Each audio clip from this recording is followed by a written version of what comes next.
and welcome to Tac-Com Season 2, Episode 6, Take 2. Hopefully, the internet won't fritz out again. I am Fel Blue Dodger, joined once again by Chaps and Sid as our regulars, and once again by Typographic, who so kindly decided to join in for a second time. He'll be introducing himself for a third time, even though... Oh, yeah. No, okay. Is that how that's working now? I see. Yes. Oh, man. Yeah, sorry about last week, guys. I obviously had no control. It was all my fault, but still. Anyways, I'm pretty sure nothing could have been worse than still Sid falling out of a chair. So really, it wasn't much of a week wasted.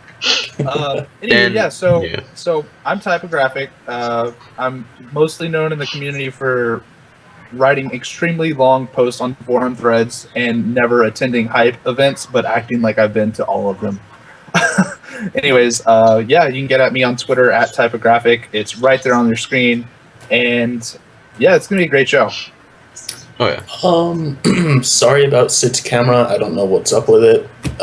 Sid, you might want to try your other camera, or possibly just switch it back to your picture for now. I have no idea what's going on with your camera. All right. So, as most of you guys know now, we had some issues last week, so this is making up for what we couldn't cover last week. We'll have a lot to cover. Yeah, so we will hop right into things then. Woo! The first topic we're going to cover today is Gore. So, Typo, I guess you're our guest. Is there anything you want to say about Gore before I start talking about some of the topics I wanted to hit on it? Give me just 2 seconds. Okay, I was making sure my mic wasn't muted or anything. Yeah, I would love to talk about Gore. First off, I don't think he's running for presidency this year, which is great. I mean, I believe in global warming, so you sound the alarm on that. But still, no, I think Gore is an interesting topic for sure because obviously this game is built off a no holds barred, mature audience that loves blood, guts, and just destruction. So, and I mean, let's just be real. I love all of it too. I think Gears of War is an extremely unique game. It pushes plenty of boundaries. And a lot of people love it for that. You know, a lot of an older audience, a lot of a younger audience, which is always a question on parenting and stuff. But I think ultimately my one thing I would have to ding Gore about is whenever we think about Gore from a competitive standpoint, there's a certain amount of larger sponsors. So like, let's take the Call of Duty community for an example. They now have larger sponsors coming in like Monster and Red Bull. Same thing with Halo. Halo's always been like one of those questionable games too. That like, why is this an M-rated game? I guess I see a lot of purple alien blood on the ground, but like, it's really a pretty T-rated game in my opinion. It doesn't really strike me as something as M deserving as like a Mortal Kombat or a Gears of War. So touching back on the aspect of sponsors, a lot of those sponsors, they kind of walk a thin line on what they will sponsor in terms of like a blood sport. And obviously, as we now have esports pulling in a lot of views, we have these large tournaments like Dota's International, you know, pumping out millions of dollars to players in winnings. You know, you almost have to question, you know, is Gore a thing that you would almost want to see turned off for competitive play? Just for the sake of a view as a view. You know, if you can get a more casual, younger audience that, you know, they can tell their mom, hey, I'm 11 years old, but mom, check this out. I love this game. And I really want you to be able to be comfortable with me playing it and watching it. And all my friends play it. And I just want you to know that, you know, these things can be turned off. I don't have to play where I can see a giving shotgun. I don't have to play where I can chainsaw a guy in half and see a bunch of blood coming off the screen. And so, yeah, at that point, you're in it for the viewership, and that's where I think a lot of people who aren't so concerned with the competitive community, they just don't see it as a problem at all. But ultimately, we just want views, because views equals growth, and obviously, as a community, as small as we are in comparison to something like Call of Duty, growth is something I think all of us would really want for the game. All right, yeah. So that was one of the main topics I wanted to hit on as far as Gore was the streaming for tournaments with turning it off, because it really does open it up to a larger group that's actually able to watch it and possibly get involved in the game. But then at the same time, the big balance thing is, well, a lot of the people who really like the game love the gore in it, and it sort of hurts the game by not having it in it from the perspective of the people who really do like the gore. Right.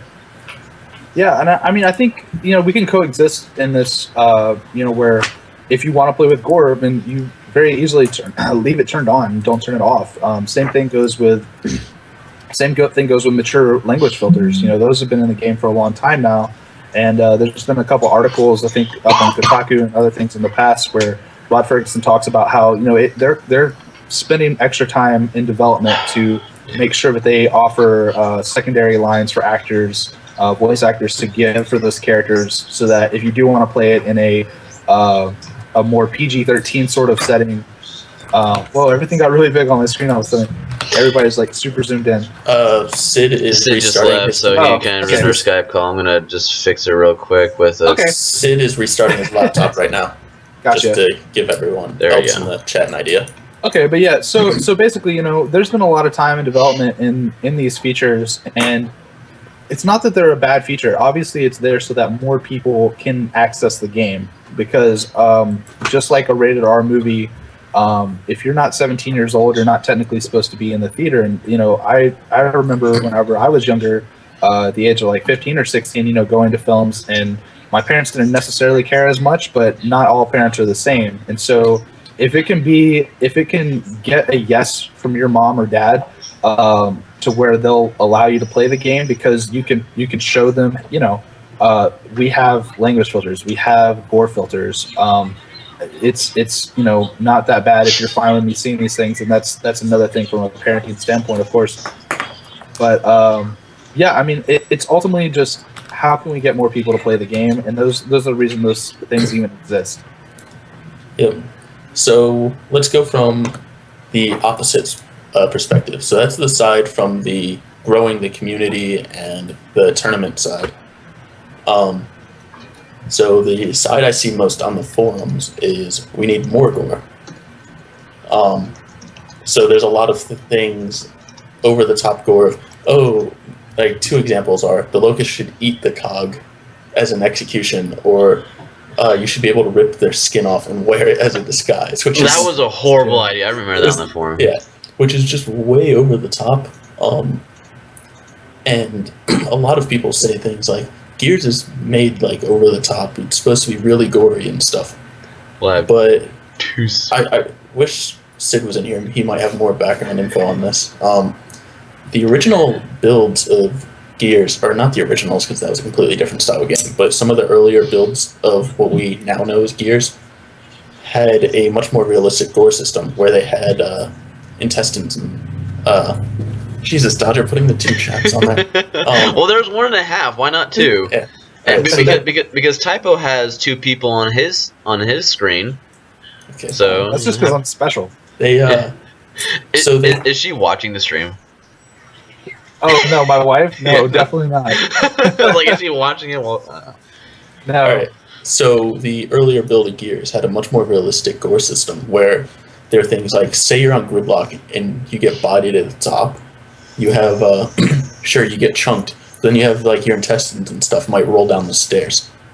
Which, one, that adds a lot of, a lot of power that gets lost that can be put towards other things. A lot of memory that is put towards gore that could be put towards better things for mechanics. Yeah, you could put that towards a better frame rate, for instance. Yeah, but the bigger thing about it, though, is they talked a lot about how they needed to find that balance of realism and arcade. There's a lot of people who would not be into Gears if it was this crazy realistic game when it came to gore. But because they found that balance of the arcade side of it, where it's very gory, but it's a playful gore almost. It's fun to look at, and it's cool. And it also makes it so they can do some really cool things with it. Yeah. I want to say there were some things on the forums several months back before we even knew about UE, or we were really just kind of trying to gather people's opinions for what they would want to see. Basically, if you were to take Gears 1, 2, and 3, pull the best aspects out of those together, and then just try to refine it, make it better, add some things to it. And I'm sure you're familiar that turned into like a 36-page document that I co-authored. I'm not gonna lie, Javon wrote the whole thing pretty much. I gave a lot of suggestions, but he typed that whole beast out. The community hopped in there too. But I want to say one of the things that was in there was the ability to do like team executions, where I want to say, let's say like an Anya and a Dom, down this locust, and then they basically just for the final kill, they're both just wailing on this person. Or maybe they did look at it for a while, right? Being able to do it. Yeah, like just both of them, beating up on this person rather than just the single person doing like a face punch or an arm rip or something. It was like, no, you could actually like, let's just be creative. Let's say like you grab his arms, I'll grab his legs, we'll break his back or something like that. Well, no, what I think would be, I mean, yeah, you could do stuff like that, but what would make it a lot easier is imagine cog kick, locust rip. That's an easy one to do. So you go up to the downed cog. There's 5 locust on a team, right? Mm-hmm. Yeah. So have the first one rips off an arm, starts beating him with it. The second one comes up. He'll rip off a leg, start beating him with it. Exactly. The third one comes, rips another arm, starts, and then you have a fourth guy come up, and you can have up to 4 people, all with a different limb, beating the dude. Right. Well, I think he'd be dead by then, but yeah. I'm looking at the chat right now, and some of the things that they're saying is like team execution sound good in theory, but I'd imagine that they'd be hard to implement by King Mark. And that's true. It probably would be. That would be a lot of extra animation time and things that they would have to really figure out and get into the studio. An easier way, to implement it would be like it says press X curb stomp or meat shield and like Y to execute or something like that, and you hold Y. I think there should be like a different button that says standby for team execution, so that you'll be put in that position, and it kind of like trading weapons, how you go right there and you just wait for somebody to do something, but then you can cancel out of it. So kind of have ready up for a team execution, and there'll be like an audio cue for your teammates or something like that. Yeah. And then once somebody comes in, I can see team they'll be execution. So I guess they can steal your steal your kill basically, or do Y to do a team execution, and then once that person initiates it, then you both do it.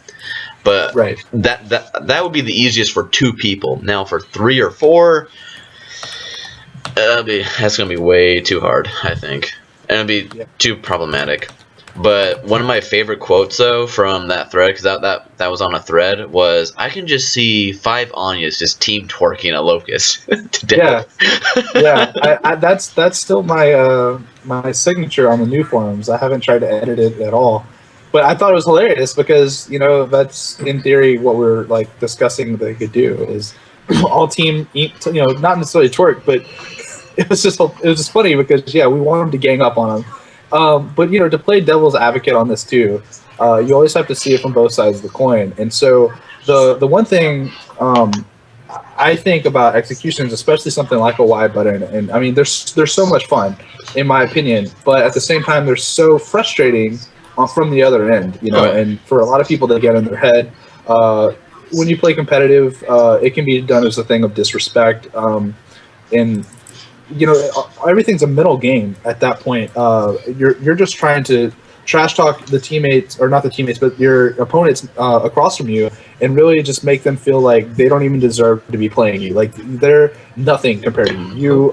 You have to go with that mentality that you're the best, and you're not going to lose this round. You're not going to lose this match, because if you've already defeated yourself in your mind, you've already lost. And so, just from a competitive aspect, it helps to kind of sway that tide just a little bit. And some people say, oh, it doesn't matter. It's just whatever. They executed me. Like, why did you Y button me? You're wasting time. Let's just play the game. Like, I know some people get that. Hey, say that. But Hey, his video works now. Sorry. The betrayer is here. I got everything Nice. fixed. Sorry, I had lost my audio, and you couldn't Nice. hear me, and Did your brother fix it for you? But don't worry. Okay. So hopefully that's our only technical difficulty. Knock on wood. Hopefully. Okay. Oh God, you just Continue, Typo. Sorry. Okay, so I mean, obviously, it's a thing that can be done in competitive to get in your opponent's head, but from a casual perspective, one has to also think, and I don't want Gears to turn into something it's not. Okay, I'm just gonna disclaimer that right now because I feel like I'm gonna get a ton of hate in the chat just for even proposing things, but basically, what I envision a lot of newcomers to Gears of War do is they are standing around in GameStop, they're really bored, they got a couple bucks to their name, and they're looking for something to play in a bargain bin, and they pick Gears of War up. The guy behind the counter who's probably never played it, but he's like, oh yeah, it's a great game. They buy the game, they come home, they get banged out, they get arm ripped, they get pissed off, and they never play the game again. Like, that has probably happened hundreds of times. Possibly thousands of times, to where it's so frustrating, and it doesn't bother me. It really doesn't. But I'm just saying, I'm trying to think from again growing the game. It's not a big deal to be humped in Halo. You know, whenever you get teabagged or whatever, that's not a big deal. It is a big deal when you got 5 people swinging smokes around your body, ripping your arm off, playing with their food, basically. And it can really weigh on a lot of players that really aren't trying to play the game competitively. They're looking just to have a fun time. You know, they spent a couple bucks on it. They wanted to check it out. Maybe it would be fun. And dude, that turns so many people off from just playing the game that we love. And I almost feel like it's almost too much of an extreme at times, just because of the fact that we're possibly losing or alienating so many potentially new players just because they are terrible at the game and they can't deal with being demoralized that badly. Yep. I mean, I don't know how any other way to put it. I mean, it must suck to suck, but I'm just saying there's so many other kids that are just going to say, nope, I'm never going to play Gears of War again. I'm just going to go buy the next Call of Duty, and that game, whatever, I don't care. I don't want to play that game ever again. And I don't want people to ever say they don't want to play that game because I love that game. I feel like we all love this game, and ultimately I want them to stick around. Dodger, that chat screen is terrible. I know, Okay, because watch. What happens when I put it as small as the window? You can't read it. See, look at that. It's horrible. So, Alright, it's just how the chat thing goes. You'll see. Alright, fine. That's probably as small as I can put it so that people can actually still read their stuff without it being cut off. Alright. Alright. Let's move on to What do you guys think, though? I mean, just like really quick, just to wrap that point up. What do you What are we think? talking about first? Sid. I mean, at least I have an excuse of not paying attention. I was trying to get that in. Sid, we're talking about Gore. Yeah, we're talking about Gore. Oh, okay. Mm-hmm. There's some people want it increased heavily, Right. and then we've also talked about having the like Gore off option for streaming it in like a competitive sense and stuff like that to get more viewers and things like that. Well, like I didn't. So I'm sorry, guys. I didn't hear this. Everyone was saying before because I was away. But Typo, is like considering you're the competitive guy and I don't discuss this that much. Is it like the big difference? Like if you're playing a competitive game, whether the Gore is on or off? I don't think that there's much of a difference. It's more of the fact that your viewers take a hit, possibly. Like it's a weird dynamic because your viewers want to see Gore, Okay. but then sponsors may not want to sponsor you because there is Gore. So it's like you have to do what's for the better good. Do I take the check from Red Bull because I can actually, get it on a larger platform? I'm just theorizing. Yeah. But I mean, do you get approached by a larger sponsor because they feel comfortable, supporting a game that is not treated as a blood sport? And then from the other aspect is from a casual player, do you feel like these team executions, these executions like Y buttoning and arm ripping players, demoralizing them in more of a way than Halo does or Call of Duty does? Do you feel like that turns them away at all? Well, I think because executions, they've been here since the beginning. They're always here, and it's one of the things that I actually enjoy about the game. It's like it makes it feel more cinematic when you're playing. Right. Like you can execute someone, but like I can understand like the whole like idea like when people group up. I think you talked about this a few minutes ago when they group up and they just stand around you and doing like the smokes and stuff like that. Right. Like that's something that I don't like seeing. That is I can understand being demoralized, but I don't think like doing the executions is something that could demoralize people. Like maybe it's possible, but it's part of the game. Like people have to understand that if you play and execute like most game types, executions are going to be there. If you can go DB&O, you can be executed. Right. Like so I support the fact that it's like the stupid stuff where it's like the humping or like the smoke grenade thing. That stuff will demoralize people, but I think that people can understand the execution part. Like I haven't seen that many people complain about that, but Yeah. that's my opinion. Yeah, it's a great opinion. Pretty good. I like it. You want to move on to talking just very Can I just briefly? ask one quick question? Okay. Go ahead. For all three of you, what is your favorite Gore out of the 4 games so far? Not counting UE because only Sid has played UE. I mean, I guess Well, we've all played beta, but Are you talking? fine, all 5. So, which is our favorite game for Gore? for Gore, what do you think was the best Gore representation? Does that mean like does that include like executions and stuff like which are no, like how what happened? just like effects? The effects. Like, well- because Gears 1 Gore is a lot different than Gears 3 Gore. Yeah. It's really hard. I like Gears 1 with the headshots because the headshots are awesome. But I Especially like- if you get a Superman because they'll go from here like parallel to the ground and then straight up and then. I like Gears 2, where you could play soccer with the chunks. Yeah. Yeah, I don't know. I think I would go with 2 as being my favorite. If I had to say, if we had executions included, I would go 3. But like that change, like the jankiness of like the other person's character model when you change them in Gears 1 and in UE, it's like that's all. Yeah, it's just it's like that's unforgettable. That's like that has a good place in everyone's heart at this point. Yeah, I think I'm gonna have to go with 2. A specific animation that happens when you shotgun people. Like you can shotgun while you're wall bouncing, and so like you chunk them and then you slide through the chunks, right? Yeah. Like Yeah. that's just the best. Period. I love when that happens. Then you have to melee to show that you're off host, right? Can't Yeah. you? Isn't Can't you do that with like just a normal roll as well? So and that's where the whole Superman thing came from. Like you actually jump through them and they burst into pieces. Superman was in Gears 1, but Was that in Gears 1? But yeah, I would have to say Gears 2. But I do like certain bits of Gears 1 Gore.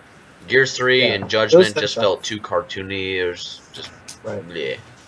But I mean, the executions were awesome. But yeah, you're right. The cartoony feel is well, what kind certain of executions were awesome because like the Lancer execution, Gears 3, it like you chainsaw them. There's no blood or anything. There's nothing coming out. And But then it's a after cool animation, yeah. though. But then after you come up, it's like, and then the guy is just like after the fact. He's not yelling during the animation. There's no blood coming out. Like he doesn't react until after the animation. Mhm. But yeah. I mean, they could have done so much more. But, like, the Scorcher execution? Hell yeah, that's awesome. Alright. Okay, so as we mentioned earlier in the stream, this is making up for last week us missing one. So because of that, there's been a lot of news. So there's going to be a few topics we go through pretty quickly. This next one will probably be one of those we go through pretty quickly. And it's just about the different communities. One thing I accidentally posted that link earlier in the chat was Chivas was dealing with a tournament or the Gears of War Ultimate Battle in Mexico, I think it was, for the Hispanic community. So unfortunately, that was like last week time period. So we sort of missed telling people about that because it's already happened, I think. But he also wanted us to talk about, we'll talk really briefly about how the Hispanic community gets a lot of crap in the community, or from the other communities. Yeah. So, Typo, you have any thoughts on that? Yeah, so I I am originally from Louisiana, and I had crappy DSL at my house, and I just grew up on the struggle in the Halo community, never being able to pull a host, and going to the Gears community. I'm telling you, it's so strange. It makes no sense, but y'all are probably aware, like servers and whatnot have been outsourced in the past to Mexico, and so me being in Louisiana and on a terrible connection, I would get away with so much crap. Just the most ridiculous kills. I felt like I didn't get stuck to walls as much. And I mean, this is coming from having DSL to now having amazing internet. I at one point had Verizon Fios, and now I have even better than that. And I'm telling you, I felt like coming from a bad connection to a good connection would have been better. Like from a Halo perspective, it would have been better. I would have become a warrior. Same with Call of Duty. But in Gears, it's like the worst connection you have, partnered with the fact of where you're at in terms of region, you just get away with so much stuff. So like a lot of times, when we get these stacked lobbies online, 5 people from Mexico playing or 5 people from out of the country, getting pinged to these Latin American servers, they get away with a lot of stuff that they normally shouldn't. And so I think a lot of people from a skill perspective don't really treat them the same as, having to ping from East Coast and playing the East Coast guys. Like most of the competitive players are there on the East Coast. There's like outside of the East Coast, you become kind of a unicorn trying to find Gears players, at least from a competitive sense. So yeah, I mean, I think a location has a lot to do with it. The fact that servers were here, so for all of Central America, they were getting away with a lot of stuff, I feel like. And so yeah, they get a bad rap for that, and they write JA instead of HA when they want to laugh at me, and I think that's funny. But other than that, I think that it's great that Gears of War has a solid Latin American community, and I totally welcome them to our community. And I do feel bad that they get a lot of crap, but I feel like it's because of Epic's decision to put servers there. And right now, I'm pretty sure that the servers are in Dallas, because during the UE beta, I had like a 2 millisecond ping to the server because I live here in Dallas. So I think they're out of Mexico, but I can't confirm that. Obviously, no one's told me. Fair enough. Hey, Cheesemo in the chat was saying, hey, we can already see the chat. We don't need it up on the stream. Cheese, that's mainly for the video on demand, so like the YouTube video that we'll post up afterwards. But yeah, the Dodger, you can just leave the chat alone for now. We'll figure out what to do with that before the next episode, hopefully. Cool. Well, I mean, I grew up in Arizona. I recently just now, about a year ago, moved to Florida. But growing up in Arizona, I mean, I made a lot of Hispanic friends and stuff. And really, the frustration isn't like just publicly, not competitively or anything, just publicly. They don't like them because of it's because of the bad connection.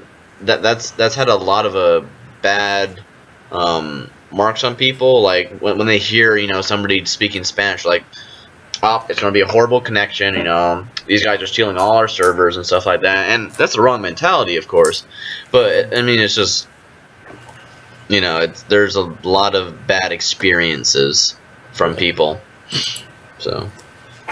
Yeah. So. It is not because of terrible player conduct, that is, I mean, that's everywhere. That happens everywhere. Yeah. I mean, you can go from this Hispanic guy who is saying cuss words because all the cuss words, to some English speaking person, and then you have a British guy calling you a wanker or whatever. I mean, it happens everywhere except for Canada. They're all nice people. You guys are wonderful people, and I enjoy your company. So continuing on the community thing, let's go on to the next thing, which is about the pre-launch tournament. Which I'm sad to say, Chaps Gas Station Gang did not get picked to play in it. It's a battle for second. We would have won. We can beat Infinity. Shit, jeez. Yeah. I think we were too OP to get picked for that. We can do a 4v8 with Infinity and Fury together as a team. We can beat them. So for those who don't know, no, we won't.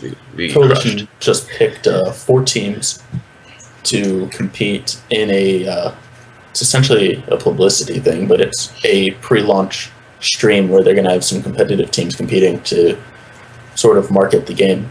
They're going to have Immortal Spawn and I think, is it Golden Boy? Who's Yeah. I haven't been around for the past 2 days, so they will be casting it. Ooh. Should be some really good matches. John, do you yeah. want to talk a little bit about the teams? I mean, we don't have to go into much detail, but Okay, yeah. Well, they picked 4 teams. I think a lot of people were definitely trying to figure out, how many teams it was going to be. It was going to be 2 teams, 4 teams, 8 teams. They said 4. There's been a lot of back and forth between just new school versus old school sort of players, and also I think we all kind of noticed that a lot of the people that got the game early was for like a lot of people that create content. 1 second. Sid, are you playing Ultimate Edition? How? Where would I? I thought you had your Xbox going. No, I'm in my laptop. If I wanted to play Ultimate Edition, I on my green screen, and then I have all the stuff set up, and I'd be streaming, and I'd be all like, "What up?" I hear someone playing in the background. Not me. It's not me. But anyways, so they picked 4 teams. There's been a lot of just back and forth, bickering, arguments, comments thrown every which way as to who the 4 teams were going to be. Obviously, a lot of people that got UE early were YouTubers or kind of dominant figures in the community that could bring in views. So I feel like the teams that they picked were some fan favorites, and obviously also ones that have a lot of views, or at least they're kind of active in terms of streams and YouTube content. And the same thing with Immortal Spawn. I feel like he is a great analyst and a great player, and they're going to be able to definitely dissect the game and really give a great commentary as to what's happening. And then Golden Boy, like, what game hasn't he casted at a professional level? The guy has come completely full circle now between Halo and Gears and COD and everything. So, the casters are going to be fantastic, and we're really going to get to see the game played at some of the highest level until this next year, once hopefully a larger organization picks it up and we see a lot more tournaments. And of course, the first one I believe is Hype for, which is coming up in October? Question mark? Not entirely sure. Yeah, but yeah, so it's going to be great. Isn't it October 2nd, 3rd, and 4th? Yep, we'll talk about that actually near the end of the episode. We're going to talk about Hype for a bit. Yeah, so it'll be a great stream. Definitely encourage everybody to tune in and support the stream numbers and support Gears of War. Yeah. So, just one last thing on the topic of this showcase tournament. There was a lot of hate going out when this was announced, with people like, "Oh, you guys are picking competitive teams. Why can't the casual people get stuff?" And it's, well, first of all, they did announce that there's going to be some things for more casual players, but people were saying, "Oh, why are you only picking pro teams for this? You should be able to pick anybody." And they're doing a showcase to show off the way the game's playing. Do you want people like Sid playing? It's like when you cast a movie. Do you want to have Brad Pitt or George Clooney or something, or do you want to have some no schmo guy or someone no one knows? Like, you want to have somebody who's easily recognizable, and with the competitive teams, they have hundreds of followers, if not thousands, like per player. And now they're saying, and like, people know who they are. So and seeing, and they'll play it at the best eye candy, I guess, for viewers and stuff. They won't see like, oh my gosh, there's these 2 noobs who can't hit anything, and there's this natural battle that happens for like 20 seconds or to like 30 seconds and stuff. I definitely agree, because one thing that happens a lot of the times whenever new games come out is, somebody goes to typically not Twitch, but they'll go to another site like Ustream or something, and they'll do like an early access stream, and I kid you not, never fails, the guy that gets the game is always terrible, right? Like, that's just what happens. And so this is great because of the fact that you're going to get to see the game early, and you're going to get to watch people that are actually really good showcase how the game is played. Because I'm not the best Gears player in the world. I will never claim to be, and I can't even hold a flame to the guys that are going to be in this showcase. And so I wouldn't even want to see myself on stream. I would be totally, ecstatic if I got the game early, but I don't think it would be worth showcasing at all. And that's just me. Also, one thing that I'm going to say, it's like, okay, like I did get an early copy of the game. You don't deserve that. What did you ever do? What did you ever do? You're just nobody. I am. But, like, as someone who's tried to play multiplayer, I waited like 4 hours and didn't find a game in anything. So it's like... So it's I like... saw Krobos tweeting about that. Actually. Even if you... Most people, like, there's like... There are people who have it, but you're not going to find a game unless you go to those specific times that, like... There's the specific private matches and do the scrims. Yeah, like, unless... Like, you have to, like... You're not going to find anyone, so there's not really big deal about that. So if you're a multiplayer person, like, you're not going to find anyone if you have the game early. So... Right. All right. Yeah, I mean, it's just like King Mark said in the chat. Anyone who saw the Polygon gameplay will know why you have pro players show it off. I think that's the same thing with the IGN gameplay. I was just watching cringe-worthy torque bow after torque bow not connect with something because the player just wasn't very good. And I think a lot of times when people watch like a Gears montage or they watch a competitive tournament and they're more of a casual player, or they just like, I have a lot of friends that have never really played Gears. They're just Halo guys or COD guys or PC players. It's not their cup of tea, that's fine. I'm not going to force them on them. But when they do watch it, they see those players make it look easy. So when they go to try to play it, they're like, this is insanely hard. Like, this is not anything like what I was expecting. And it's because they make it look easy. And so you can easily tell a player that is entirely lost and just doesn't know what they're doing from something like an IGN gameplay versus these guys that have been playing the game for over 10 years now. Or, I'm sorry, that's a lie. Less than 10 years now. Why is this game coming out again? It's not our 10-year anniversary. This is ridiculous. It's a 9-year anniversary. Yeah. So anyways, that's why it's happening. And I feel like that's the best interest for this entire showcase. Mm-hmm. So, our next topic, Dodger, if you want to update the current topic thing, is going to be the behind-the-scenes videos and stuff like that. Dude, oh my gosh, they're so amazing. Sid, you'll get to talk quite a bit here, I think. Yeah. But the first thing I want to point out in this section is that for those who have seen my previous forum post, I am actually now allowed to buy Ultimate Edition. I was not going to buy it, jokingly, because they had the Chaps sign messed up in the game. And I recently found out through one of these behind-the-scenes videos that they fixed the Chaps sign. So I am extremely happy about that, and I just thought I'd share that. Sorry, Schwartz, so I guess your theory is wrong about why the Locust invaded because of the Chaps sign. So a couple other things to go through real quick before we get into some bigger discussion. I thought it was funny in some of the behind-the-scenes things showing off the maps. They're showing the 360 and the Xbox One versions, and they showed Courtyard and Gold Rush, and they said, hey, here's the 360 version of it. It's like, no, that's the PC version.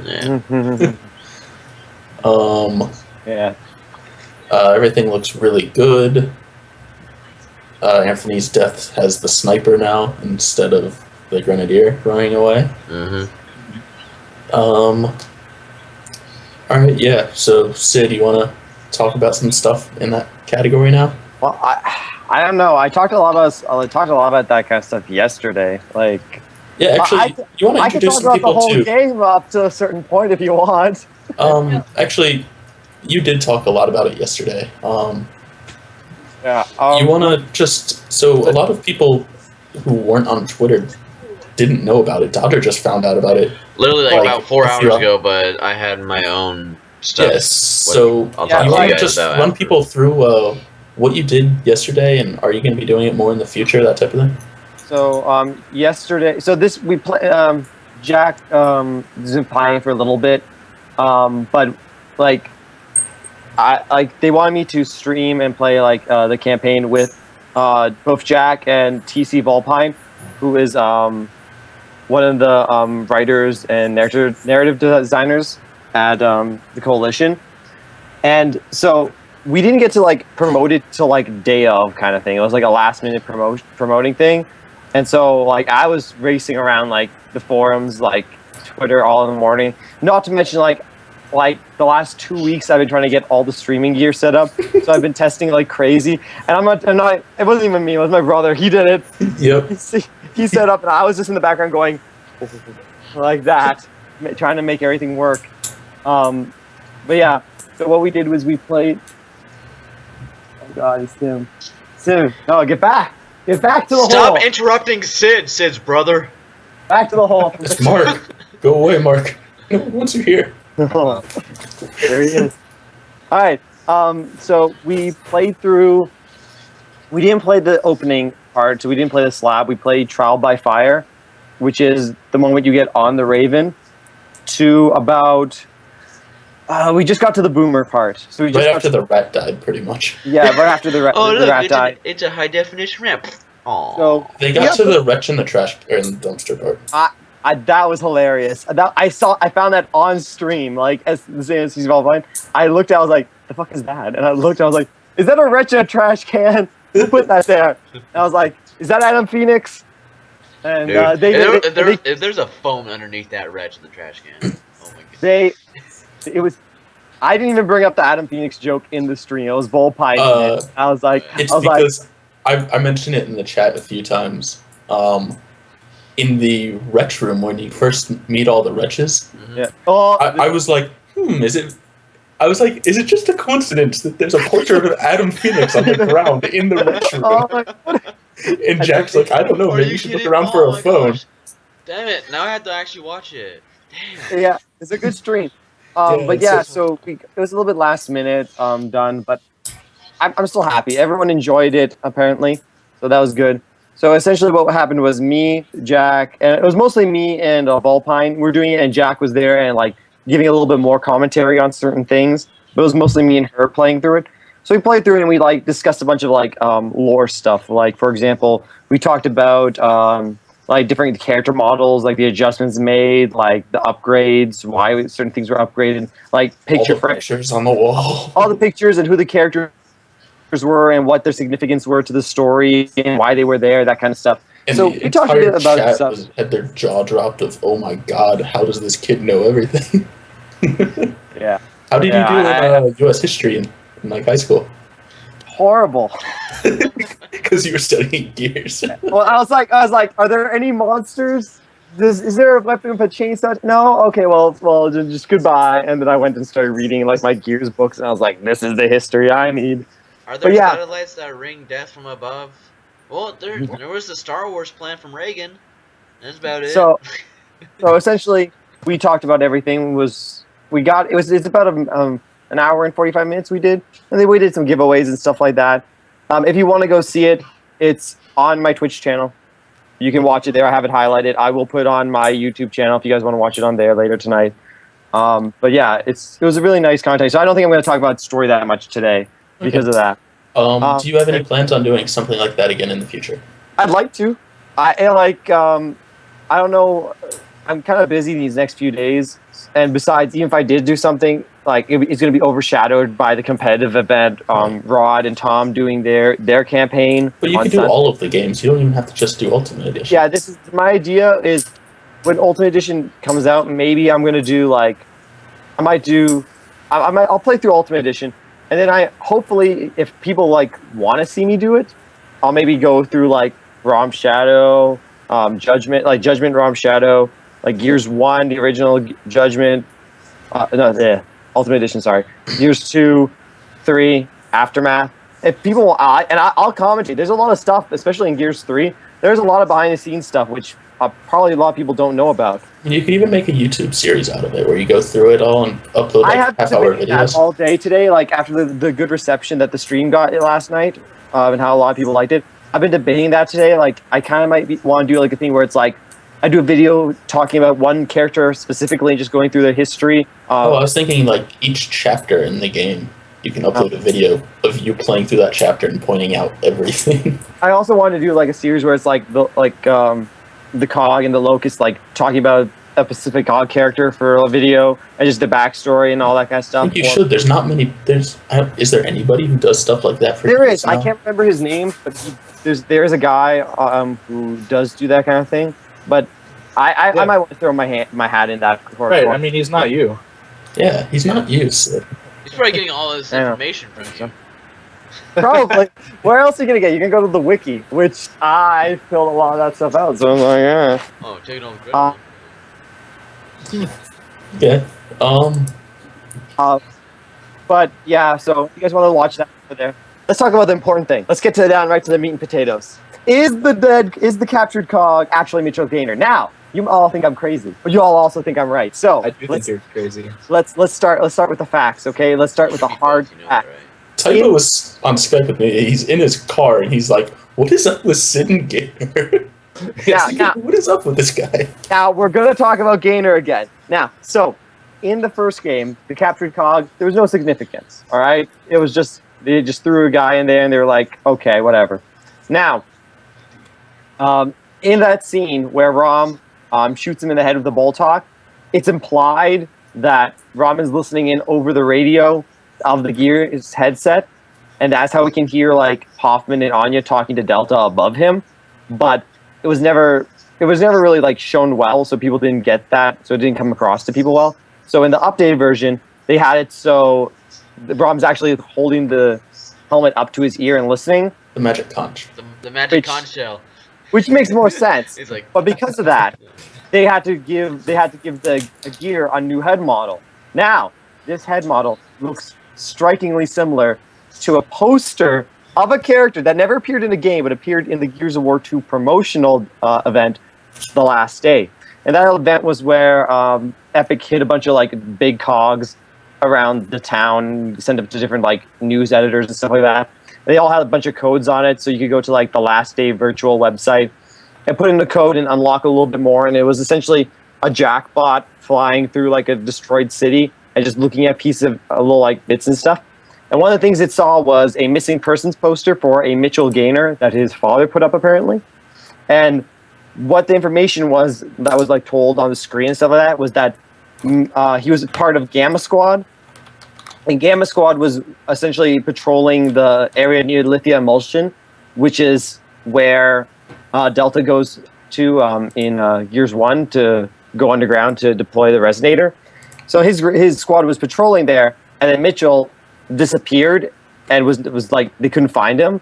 So essentially, years later, his father was like still putting up posters of him because he was missing still.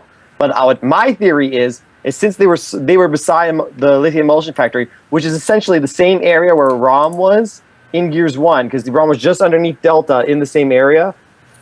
I think that captured Gear was actually Mitchell, who was captured by the Locust, and that's why he disappeared. And then the reason no one ever found it was because Rom just fucking murdered that guy and left his body in the hollow, and no one found it. So do you think Coalition will ever tell you, Sid, if you're correct or not? I'm kicking myself right now because I didn't ask them on the stream yesterday. Like, I had that planned. I was going to ask them, even if we didn't get to the part. And now I've been teased. Like, Jax teased me many times. Like, she's like, oh, I've seen that character without like the shadow filter on his face. I know what he looks like and stuff like that. And I'm like, tell me. But that's my theory, because just because of the character model they went specifically and created a new model for that. Like, and they also, it looks very similar, like the hairline and just like the facial, like. Typo, you're loving this, aren't you? This is hilarious. Hey, you had your turn. No, I'm not laughing at Sid. I'm laughing at the chat right now. Hey, I can't see the chat, but I hate you. All right, now, the jawline, everything looks exactly like his poster. So I think it's, even if it isn't confirmed or if they never confirm it, for me, that character is Mitchell Gaynor. Has to be. Like, it's perfect. And like, I think if you watch the stream yesterday, me, Jack, and Volpine were talking about like character models and like how a lot of people want more characters in game. But Jack was explaining how you want more characters in game, but each character has like 5 different variations. Like, that model has 5 different variations of that model. Like, it's like the regular model, like the bloodied version of the model, the corpse version of the model, and then like the bits and pieces of that model for like Gore. So that's like 4 different models they have to make for just that one character. So the reason you don't get that many characters is because of that, because it takes a long time just to do all that for one person. But they also said that the model that is used in campaign and stuff like that, it's also put in is also put into like multiplayer and stuff like that. So hopefully, if any of you guys at TC are listening, you put Mitchell Gaynor in the multiplayer. If that's him, you just take him, you put him in the multiplayer, and then I will play as him. I'll shoo away Carmine, and I'll just play as Gaynor. I think they said there's not going to be any new characters. Sid is going to play multiplayer? He is not a new character. He is an old character that was never shown in the game. That gets my hopes up then, because I want Chaps. That's like saying Patrick Sultan is a new character, Chaps. Come on. Oh my gosh. Yeah, Patrick Sultan's not a new character. He's the greatest character that ever lived. Okay, so would you rather have Patrick Sultan in multiplayer? Yeah. Or never have Patrick Sultan in multiplayer and have it confirmed that is Gaynor? Okay, question: Will they do justice to Sultan, or will it be like something like they did with like justice to Patrick Sultan? I will take the Sultan. So, my favorite, and have your theory about whether that well, it's close enough to never officially answered. Fair, it's close enough that if they don't not confirm it, then it's confirmed. Then it's confirmed. if they don't say it's not, then it's obviously confirmed. So you're saying Adam Phoenix Retro Phone is confirmed. So you're saying there's a chance. so you're saying there's a chance. Adam Phoenix Retro Phone. So, Sid, I have one last question before we move off of your campaign stuff, because you did spend a lot of time yesterday about it. And I'm not sure if this is something you're able to answer for us or not. Scourge. I can't answer it. Because you're not allowed to, because you haven't... No, because anyone who got an advanced version of the game cannot... they can stream the game, they can't stream up until the point of the campaign. Yeah, I think it's up to the BChaps chapter. Well, yeah, once they escape from the Phoenix Manor, you were allowed to stream after it. Yeah. I don't think so. Yeah, well, once they escape from the Phoenix Manor, they can't. From what I read, I'm pretty sure it's like up to that point you can stream up to there, but nothing after that. Okay, yeah, fair enough. And that makes sense considering the ROM fight and the Brumach fight and all that stuff, because that's some big stuff at the end of the game, and you don't want to get spoiled for that. So we'll see, like next week when the game releases. It'll be confirmed. It was really nice. I'll just say this. It made sense. That's it. It made sense. And so, yeah. Scrum. It's Scrum. Scrum. Dude. All right. If you don't know what Scrum is, just Google image, and it's probably going to be like one of the first images, and it's all right, so one of the best things ever. We have 2 topics left. We're about an hour in now. We got 2 topics left. One of them is about hype. That will be right at the end, and the other one is the big topic for this episode. So the one Typo really wants to talk about here. Uh-oh. He was killing us on our last week when we weren't talking about it in our post. I don't know what we're talking about. Let's definitely talk on that. Sid, you can go eat your dinner now. This is pickup weapons. So we'll talk about after use, after pickup, and then that's a dynamic pickup, but we'll also talk about static weapon pickups. So, Typo, you want to give an introduction to what the 2 types are, static and dynamic, and then also everyone should know what to talk about after use and after pickup real quick. Okay. Alright, I was trying to actually pull up a forum thread, but I'll have to just search my history later. But anyways, yeah, so within Gears of War and pretty much every multiplayer game that is arena-styled, meaning symmetrical maps, emphasis on map control, weapons spawn on map at set locations.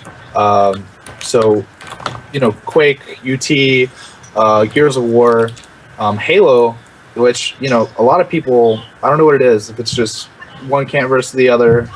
They feel like Gears of War and Halo are very different games, but they're the only 2 remaining console arena shooters. If you really think about it, they play entirely different, but the emphasis is still the same. I have to fight for map control, play for a power weapons position, such as winning a boom shot or winning a rocket, or winning a frag grenade, picking up frag grenades, getting an overshield, blah, blah, blah. There's set points on the map. And there's 2 different ways that those weapons can work, a dynamic way or a static way. And this is how the weapons actually, come back on the map. And they can be manipulated multiple different ways based on how the player interacts with them. So obviously, when we play Gears of War 3, typically in your public matches, when you pick up a boom shot, you can use the 2 shots in the boom, and then you can just hold it, and you're able to, just keep it on your back forever. You don't have to do anything but hold map control and play keep away, basically, to make sure that a boom will never spawn. Or it can actually come back in a set interval, where once it's used, it'll come back after like 30 seconds or something like that. Or it can work in a way that is after a certain amount of time. So like if a boom spawns every 2 minutes per se. So pickup and after use are 2 things that are in Gears, and both of them are actually acting dynamically. So how they act dynamically is because they can be altered based on how the player picks them up. So even though you play competitive Gears where it works after use, correct? Or I don't know, vice versa, whichever. If I'm quoting this wrong, I had everything. It's dynamic. Right. Regardless of how it is after use or after pickup, it's still dynamic, because you could play for an entire minute in a 4-minute round of execution and no one grabbed that weapon. So once you pick up that weapon, that's when the timer is actually starting, based on the dynamic aspect of you touching the weapon. Right. Thank you, Shro, for that. So yeah, after pickup, when you grab the boom, it's still a dynamic factor. And in casual play, it's still a dynamic factor because you can hold on to the weapon. So that's something that happened in Halo 2 as well. Gandhi does a really good job of breaking down this video. If you have the video, you can link it in the chat. I don't have it at the moment. I'll go find it in my history while I'm talking about this. But basically, Gandhi does a better breakdown than I could ever do. The audio is definitely not safe for work, though, because it's Gandhi. But regardless, he explains it more from a Halo perspective about how dynamic and static work. So I've ranted about it way too much, but basically all you need to know is the way that they work in Gears of War 3 are both dynamic, and dynamic is bad. And why dynamic is bad is because there is no way of knowing exactly when things are going to happen on the map. Like, you can try to time it to a degree. You can try to play off the fact that, I'm going to grab this boom and I'm going to play keep away or whatever, but none of it works well for competitive play. And none of it works well because of the fact that the casters can't create a narrative. And if your casters can't create a narrative, then the round is really kind of boring to watch. We see a lot of stalemates occur after pickup because there's not enough time in the round. Shwo, correct me if I'm wrong. It's been a long time since I played Gears of War 3, buddy. But basically, if you were to wait out a minute to a minute and a half in a boom round, like let's just say your pushes fail, your smokes are all gone, and you got to really just make a move to your boom, you're not going to get another boom to spawn by the end of the round. So what's that's actually hindering is the fact that you're not going to have a second rotational flow. It's going to stop your map flow, and then you're going to have just a single boom that you have to use within that 4-minute round. Or if you don't get those kills, you're just going to run into a stalemate. And stalemates, obviously, we've had to deal with things like a 7-round rule because of the fact that we can just continue to stale because of the way that players are going to play when money is on the line. And no one likes a 7-round rule. It's there as a necessity because the game mode is essentially flawed. So with static weapons, though, the weapons will always appear at a particular time. So like this is seen in Halo Reach, and it's also kind of this way in Halo 3, but it can be manipulated and get extremely deep. But I'm not going to get into that because, trust me, that's like on a whole nother level. But basically in Halo Reach, everything happens at a set time in the game. So at 15 minutes, when the game starts and the clock starts ticking down, you know that 2 minutes later there's going to be a new sniper on the map somewhere. And it's your job to know where the sniper spawns on that map, but still, you can grab a sniper at 14:47, and then at 13 minutes, a new sniper will come back there because it's on a static timer. Everyone knows this. Every player has this knowledge. Every caster has this knowledge. You're going to understand after you've played the game a couple times, at 13 minutes, there's always going to be a snipe there. No matter what I do, a sniper will be there. And then it's going to happen again at 11. It's going to happen again at 9. It's going to happen again every 2 minutes. And so from a caster standpoint, you can then say, oh my gosh, In 42 seconds, new snipe comes up. They're going to be able to make a good push. They're going to be able to grab the sniper. They can lock down map control, blah, blah. You can create that narrative. You can get your audience to actually realize what's happening in the flow. And once the audience, because like I said, just because the audience is sitting at home watching and they're not there playing, they still understand the dynamic of the game. And the caster, it's their job to explain it. So basically, they're going to be able to say, oh, well, I already know new snipe comes up at 11, and it's 11:13. You know, snipe down, pistola, whoever. Like, they're there. They're prepared to pick up this weapon. And I know that they have an ability to accomplish something in this time that I'm going to be excited to see because I know what happens next. Like, you already have the book, basically. You already have the plan. You already know that that's going to happen. So that's just super important to how the game plays and how the game grows. And how it creates a narrative, and it's more exciting to watch. And I know I'm ranting like a ton, and it just seemed like I'm all over the place. I'm typically more prepared, but I didn't get really good sleep last night. It's nothing compared to how engrossed Sid can be with his campaign stuff. Yeah, he goes all over the place, and people have no idea what he's talking about. Look at Sid's face. But yeah, no, Typo, I really like what you're saying about getting that narrative going when it's like, oh, I know this weapon's coming up. So one thing, I haven't really looked into it, I've been really busy. So one of the things I've wondered though is, so say you're playing and it's like 10 seconds until the boom spawns, but the boom's still on the map and you go and pick it up. Right. Is another one still going to spawn in 10 seconds? Okay, yeah, so like, you could get double boom, or if you have two guys rushing, you could pick up two booms right then at that one So, point. theoretically, yes. However, the probability of that happening is extremely low. Wait, one second. I just want to point out that as I was saying that, Schwo typed that in the chat. So there's a delay here. Yeah. Oh, that's funny. Okay, yeah, I'm gonna explain this for Schwo then. Because I've definitely played a crap ton of Halo, more than I've ever played of Gears. But basically, that never happens, ever, in Halo. Like, it's so rare, and when it does happen, it doesn't happen at a competitive level. It might happen in pubs. Like for instance, let's say you get a neutral spawn on Gridlock, and you spawn at Snipe, right? And so all of a sudden, you pick up Sniper at 11:15. Let's just say arbitrary time. So we pick up a Snipe, and then 15 seconds later, I turn around, and there's another Snipe there. That's just totally a random thing because of the fact that that's not going to happen in competitive, because they're going to know to be there. Like, they're going to crash on that position, and so as soon as you get that spawn, you're already screwed. Like, you're already probably getting flanked from two different directions, and they're not going to let you grab that in the first place.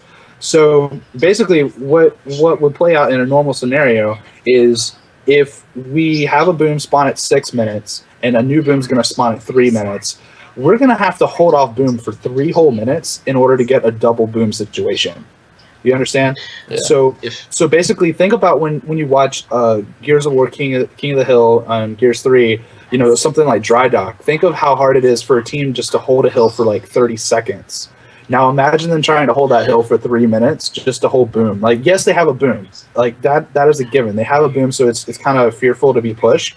But they only have 3 shots in the boom. But if you push boom with like 30 seconds left before it spawns, then it's basically the other team's job to outslay you in that case. Okay. But I mean, you still have to be under the consideration that if there's 30 seconds left on the clock, you're going to grab a boom and then you're going to grab another boom. That means for 2.5 minutes, you're both not doing your job of grabbing a boom. Wait, why 2.5?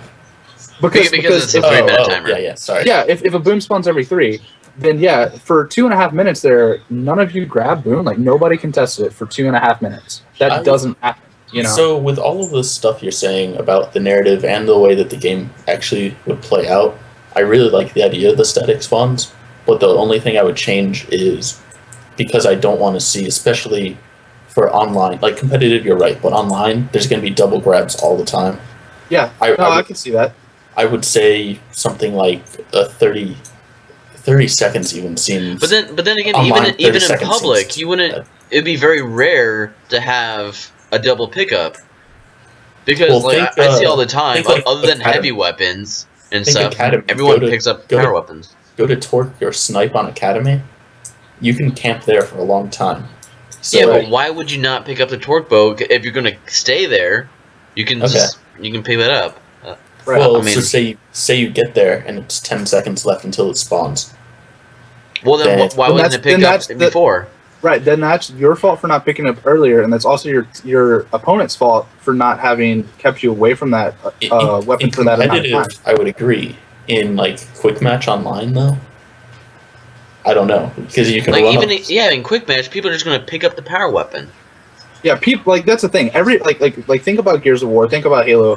Whenever I play like Lockout in Halo, the first thing that happens off the rip, somebody runs straight to Snipe Tower, and that is their sniper, right? Yeah. They don't want me to touch it unless like they're a good teammate and they realize, you know, oh, I want you to have it. I'm more of a support role, whatever. That doesn't happen in pubs, right? Everybody wants the power weapon. So the natural thing that's going to happen in pubs is as soon as they see that there's a boom shot on the ground, that's my boom shot. I don't want you to grab it. That's now mine. So they're not going to wait that out. That's the thing. Like the only way it would be waited out really would be in competitive play. And at that point, you could then argue it's the other team's fault for letting them wait that out. Yeah. Sort of deal. Yeah, I'm definitely liking it a lot. I would really want to see how it plays. It's been forever since I've played Halo and stuff, so I really would just love to see how it plays out. From everything I've heard about it, it seems like a great option to have. Yeah, Gandhi, like I said, Gandhi really explains it in the most concise way. It's a pretty short video. He did have a good video, and he repped Virginia. Minutes. He repped a Virginia Tech hoodie in that too, so I gotta give him props for that. Wow. Okay. Yeah, but no, the only problem I can possibly see is in King of the Hill matches is when it's like you can have somebody camping, you know, a power weapon. Let's say like Dry Dock, right? And it's torque bow. And let's say the hills are always the same, right? Like static hills, or you know, like there's no randomness. Let's say you have Blitz, essentially sequential hills. You mean sequential? Yeah, like 1, 2, 3, 4. It's never 1, 3, 5. That's what Blitz is in Gao UE. Yeah. So let's say the first hill in Dry Dock, you know, it's like right in front of the mortar one-shot spawn area, like it's right there. And then let's say 2 is at Shack, right? And then 3 is at Blue Box. So basically, it won't be on that, you know, but like let's just say it's most of the action is going to be happening on that side. You can have somebody camping torque bow the whole time. Now you have to decide, should I go for the hill or should I push the torque bow guy? Because you're saying like, oh, it's the team's fault for not doing that, but with, you know, 4v4, let's say in UE. That was a lot of the scenarios I was coming up with, was me thinking through King of the Hill style gameplay, not so much execution. Yeah. Well, I mean, you have to look at it this way. It's all about communication, ultimately. In an objective mode, like I'm an objective player. I don't feel like I'm a slayer whenever I played Halo. So I am generally the guy that's trying to play within the hill and slay within the hill and get the most amount of hill time and let my teammates grab other weapons. But sometimes you're in a position where you have to grab a weapon just so that you can keep it out of the hands of the other team. So you really have to play that in a situational standpoint of just knowing what's best at the time, right? Like, do I need to die with this weapon? Do I need to waste this boom just so that they don't get it? Like, it doesn't even matter at some points if you just kill yourself, just so that they don't get it. So it's all situational, really. And so you have to know, do I need to right now not worry about focusing running to the torque and trying to get a flank with torque at the hill, or should I just crash on the hill? So yeah, it all comes down to the situation at hand and what your teammates call out for you to do. Yeah, like how you say you're like a objectful, you know, you play the objective and all that stuff. So I guess like you always go for the hill. Is that what you're saying? Like when you say you're an objective player? I don't always go for the hill. I would just say that I'm typically the person that's like for the most hill time. For King of the Hill, let's just say, you know, Dry Dock again, and it's torque bow round. I will go to torque bow and stay on that side because like my main objective is to get the people to come to me and not the hill. Just like a distraction, like that's my favorite type of playing King of the Hill is when if I get 2 people to come after me, I've done my job because it's a 1v2 for me, but now my teammates have a 4v3. Right, exactly. Or a 3v2. Plus, well, yeah, for 4v4, I'm just talking for public, but oh, my bad. yeah, okay, it's still no, but and with Dry Dock, the torque bow, like when usually, you know, the main avenues are usually, you know, it's the side stairways. I have perfect vantage points of those and stuff like that, and I'll camp the torque bow until it's one of the side spawns at torque, and then I'll go there. And I just make them hate me. And when they chase after me, I'm like, yes, and I'll run away. And stuff like that, and just keep them away from the hill. Have you watched the video I created about the game type jackpot? I've heard of that, yeah. So I've read it like a while back. It was a while back, but yeah. Right. Well, there's a point in that video where I actually detail what I'm doing, and why this is important is because it's just talking exactly what we're talking about in terms of an objective. I made the conscious decision to play for the power weapon. I basically took out their sniper. I pushed their sniper with the confidence that my teammates would be able to hold the objective. And what ended up happening was they ended up dying and getting a spawn. So it's not that I played the situation poorly. It's that I made the decision based on what I thought was going to happen on their part, and they ended up dying. And I just got a bad spawn, basically. See, so because the trick of that, is to always expect them to die. Right. But I mean, because of that, though, we ended up losing the objective for a split second, and they were able to get in there and make a break. So it's still a situational thing. Like, there was just poor communication between what my teammates were doing and what I was doing. So it's not that necessarily in the moment, to get the power weapon out of their hands was a bad call. It's because everything is a situational play at that point. And so it was luck of the draw. They could have got a close spawn and it would have played out fine, but instead they spawned across the map. So it's the same situation here. Is really, whatever's going to happen, you need to be in full communication with the team. Okay. All right. I guess that wraps up the pick up and use thing. We'll go to our last topic on here. Dodger, you know what the title should be? Hype and pancakes. Oh yeah. Hold on. So, as we sort of hinted at earlier in the show, and I'm going to put a link in the chat here in a little bit. Hype 4 is coming up. It's going to be in Pittsburgh, October 2nd through 4th. So you guys should all try to go to that. Sid, you too. If I'm not in Europe, Oh yeah, I forgot you might be in Europe. I might be in Europe. So maybe not. So to give a little background, well, first of all, watch that video I posted in link. The venue looks awesome. So Dodger, Schwartz, and I carpooled and went to Winter Brawl together. 11 and a half hours I drove to get to Virginia Tech from where I was. And you guys went in, and that was after I got like a half day basically for my work. So you guys wouldn't let me sleep. Nope.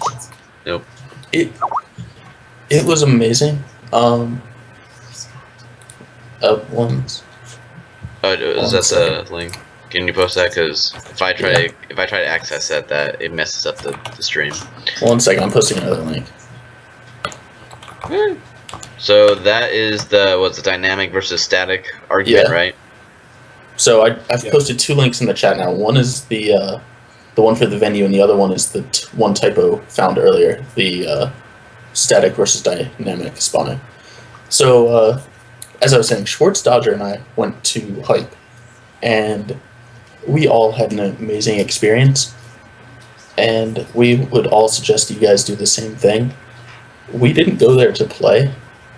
We went there as members of the community. We want to support the Gears community, and we went there to meet people and have a good time and hang out with people. We met MK, we met Schwo, the Green Monster. We went to IHOP, which is a story. Was the greatest thing ever. We're starting that every time we go to Hype now. We have to go to IHOP. But we went there with the sense of, okay, let's go there, meet people, hang out with people. By the way, there's going to be these awesome Gears games being played by some of the top players in the background. So while we're chilling with people, we've got these awesome games to watch. And it's really, really nice to go there and see all this stuff. So even if you're not a big competitive player, I really would urge you to go to something like this just to hang out with people. It's so much fun. Yeah, I mean, I haven't ever been able to go. I've always wanted to. Like, I've known about Hype since they started, and I've pretty much made a plan every time. and best laid plans always tend to fail. But I've always made a plan to go to a hype event, and it was always the worst timing. And it wasn't ever on like really my end. It was just Jason would announce the date, and I'd be like, "Oh, I have finals" or something like that. And I mean, one thing that a lot of people don't know, but you might if you tend to go to a bunch of cons and stuff, is a lot of those things get planned around semester schedule schools.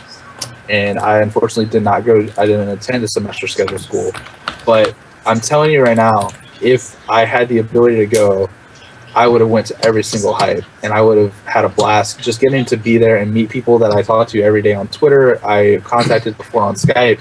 I mean, there's just so many unique people in the community, and I feel like even if you're not a competitive player, you should definitely go and experience it. I mean. And the developers there too. Right, the developers go and they take your feedback for Pete's sake. Our first night there. Our first night there. Dodgers running on like 40 hours of no sleep. I think I was at like 46 hours until I actually fell asleep. Schwartz and I both had a bunch of drinks before we went downstairs, and we see Node Zero, Ryan, and we thought he was Michael. But we thought it was Michael AOS, but it was Node Zero, Ryan, and. Yeah. Dodger has no sleep. Schwartz and I have had a couple drinks, but like we just walk up to him. He pretty much interviewed us of like, what are your thoughts on this? What are your thoughts on that? And for a good 45 minutes, we told him the good, the bad, and the ugly. What we wanted, what we hated, and stuff like that. What we should not like, what we didn't want. And he just listened the whole time, like interrupting a couple of times, like, oh, like why do you think that, or can you explain that? And he just listened. And then I think, I don't know, maybe he had the idea before and he was going to do it at Hype. But I think we gave him the idea of like just having focus groups off in the corner, like while the tournament's happening, just off in the corner, just 4 or 5 people, and just like, hey, like, and he had like a notepad, and he just started writing whatever they, like, what they were saying. Yeah. He was making notes, which I thought was amazing for somebody who was representing Black Tusk at the time. But the coalition. So Shwo mentioned a while back in the chat what were our thoughts on the trash talk there, because that's one thing a lot of people don't know what to expect, and a lot of people will expect the trash talk when they go to one of these tournaments, and it's like, oh, I don't want to go to one of these tournaments. All the competitive players are just yelling and disrespectful and stuff. And one thing you got to understand is a lot of them know each other and respect each other. They all know who each other are, and they trash talk because they get really hyped about the game. They don't really mean all the disrespect, and it's funny. It's fun. It's funny. It gets everyone really hyped up, and it's great. I haven't had the pleasure, obviously, like I said, of going to a hype event. But I've been to like six MLGs in the past when I played Halo, and so I'm assuming Hype 3 was Swo's first event, especially for Gears. And that's awesome. I'm so glad that he's involved in our community. And we kind of talk crap on Twitter every now and then, but I love Nick to death. But he's right. It's something you don't expect. Like especially if you grew up playing sports, there's some banter back and forth, but between different people when they're playing. Just that stop. That's funny. There's some banter back and forth, but you really have no idea how much of a mental game it is until you witness it in person. I mean,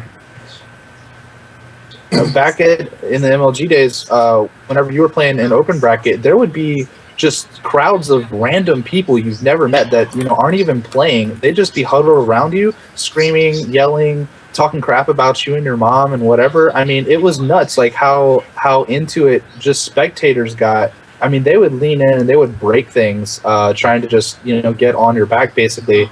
And I'm sure the experience is kind of the same, just maybe on a smaller scale with the hype events currently. But you're right, like the amount of trash talk is real, and it's all to get in your head. And again, like they're probably best friends, outside of the game, but inside of the game, you're trying to do your best to win. And if you can get in somebody's head, by all means, do it. Yeah. Because like what Schwartz said, because I remember this was at Hype. The 2v2s. In 2v2s, this guy was getting carried by his other person, by his teammate. I can't remember who it was, but and every time his other teammate would clutch like a 1v1 or something like that, and he would just stay quiet. You know, he'd be like, yeah, you know, maybe show some emotion. The guy who did afterwards. everything. But stayed the quiet. other guy, the guy who got killed first or something like that, you know, who was like, I don't know, maybe he was like 2-6 at the end or something like that. He stands up. He I was didn't even like, do anything. oh, I didn't even do anything. You guys are doing, and like he was like, I'm like, what are you doing? You just insulted yourself. Like, oh, you're not even doing anything. Why are you here? I thought you were good. Yeah. Like, geez. No, I mean it's crazy. Until you've played under that sort of pressure, you really don't know what to expect. That's why a lot of people, you know, will say what they do about online kids and all that stuff, because they just haven't traveled, they haven't experienced the same exact thing as having to play at a live event and having people just want to see you fail, basically. So you have a lot to prove, especially if you're notorious to have been winning online events or be up and comers or getting some stream time or getting noticed for montages or something like that. Like, you obviously have a lot to prove, and that's why people like Fallout put a lot of, I don't want to say faith, but like he definitely hypes up some of the newer players, because that's great. Like, the scene needs to grow, and I'm not saying that they're not deserving of that at all, because they are. Like, they show with their gameplay and they show with their placings. And so, it's good that some of those teams over these last couple of years at Hypes have really showed up and proven some of the old guys wrong, and that they're actually here, they can actually play, and that they're here to stay, and they're definitely going to be fierce competitors in UE. So I'm super excited to see, even though I won't be able to go again to Hype 4. I'm super excited to just see the game back at a competitive level again, and I'm also hoping that we get these more announcements out of like ESL or MLG. I'm 99% sure I'm going to Hype 4 to spectate and stuff. So anyone in the chat, anyone listening to this on YouTube, same here. I'd love to meet you guys there. It's always fun hanging out with the people from the community. It's wonderful. What you need to do? You need to take a picture of my face and just like glue it onto like a little cardboard cutout and just carry me around with you and everywhere and just take pictures of my cardboard cutout face with people. I'll cut out the eyes and put a camera in it so you can remote in. Yeah, and I'll be just like, hello everybody. All right. I think that's gonna wrap up our hype thing. So actually, our timing's really good. It's been about an hour and a half. Yeah. So that's really what I was shooting for with this episode. You guys want to do your sign-off things, and then I'll talk a little about what our plans are for the next few episodes and stuff. So nobody wants to go first. Sid and Dodger go, then we'll have Typo do. Okay. His thing. Leave? Goodbye? Okay, bye. I'm just... Can't freaking wait until Gears of War Ultimate Edition comes out this Tuesday. Oh my god. So much hype. Oh so stoked. Oh my god. Interested. It sucks though because I'm working on Tuesday. It's like, no. So, if you like the lore, check out that stream I did. Alright? Oh yeah. My Twitch is Parasidian. Like everything else I own. After this, so. Your Twitter is at Parasidian. And my forum account, Parasidian. My Gears account, Parasidian. Parasidian. I don't know. Hey, let's ask Sid this question: who do you think is going to win the showcase, that tournament? Boy. I don't even know who the teams are. I don't know who anyone is. Okay. Did Fatal Strike's team get in? Fury, NBN, Infinity, and Legacy. Insane. Just pick a name. Just pick a name. Wait. Did Fatal's team get in? I don't think so. I don't think so. His team. I vote his team's gonna win. Even if they're not in there, I vote his team. Alright. Dodger, anything else you wanted to say? I can't wait to play campaign and multiplayer, and like I think my favorite is going to be the 2v2 playlist on boxes, because I cannot wait for that map, because it's so simple, it's small, it's nice. Braindead and I are on a team for a tournament for that, which we need to practice. And by practice, I mean play GZB on Friday. Yeah. Dodger loves Braindead. No, yeah. Alright, Typo, you want to sign off?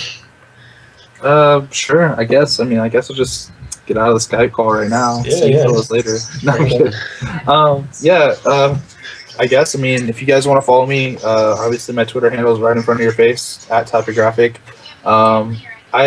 I try to frequent the forums kind of regularly just to see what's up. I feel like I kind of bridge between the casual and the competitive community. Which is sort of what we're trying to do with this type of thing. So yeah, it's really nice to have you on.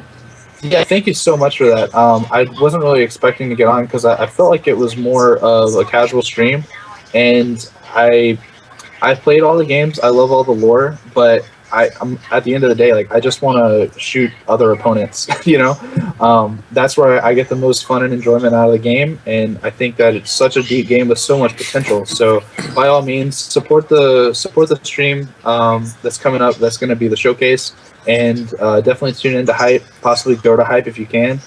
Yeah, that's about it. Did Dodger just ban Braindead? No. did you unban him? Yeah, I unbanned him. Okay. Okay, so Dude, that is a tradition of Tac-Com too, especially at the end of every season. We just time out everybody from the stream. Oh yeah, we did. At the end of the first season, we timed out everyone. All right, so obviously I'm Chaps or at BChappy. Obviously I'm Chaps. If you guys didn't know, I'm Chaps. It says on the stream. So I just want to give a heads up on some things to look towards in the future. The next episode is going to be next week. It will be right after Ultimate Edition releases, so it's going to be Thursday, so a couple days after. Should be a lot of fun. We'll get to talk about our experience and stuff like that. Then the episode after that, Sid will not be joining us for that episode because it's going to be multiplayer focused. So Typo, we're welcoming him back for that. And also, we haven't confirmed dates and times for it yet, but I've gotten emails saying that 2 competitive players would love to be on and have discussion with us about the competitive topics. So I've well, by the way, those 2 competitive players, it's Immortal Spawn and PR, and they both said that they would love to be on and talk to us. So that should be a really great episode. And then a couple of the competitive topics I saw in the chat today that I sort of ignored. Don't worry, we've got those written down. Some of those are things that we plan on talking about in a couple weeks with those guys. Lastly, to make up for that all competitive stream, we will be doing a more single. We'll be doing a more single player. Oh, Sid's back. Are we done? No, yeah. So Sid, to make up for the extremely multiplayer focused thread or stream that you won't be here for, Sid, the next episode after that will be mostly lore and campaign based. And we'll reach out to someone else who I'm not going to say who yet from the community to join us for that episode. And I know who you should reach out to.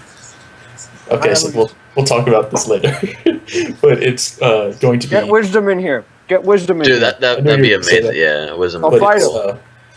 It's mostly going to be It's mostly going to be our expectations for Gears 4, I think.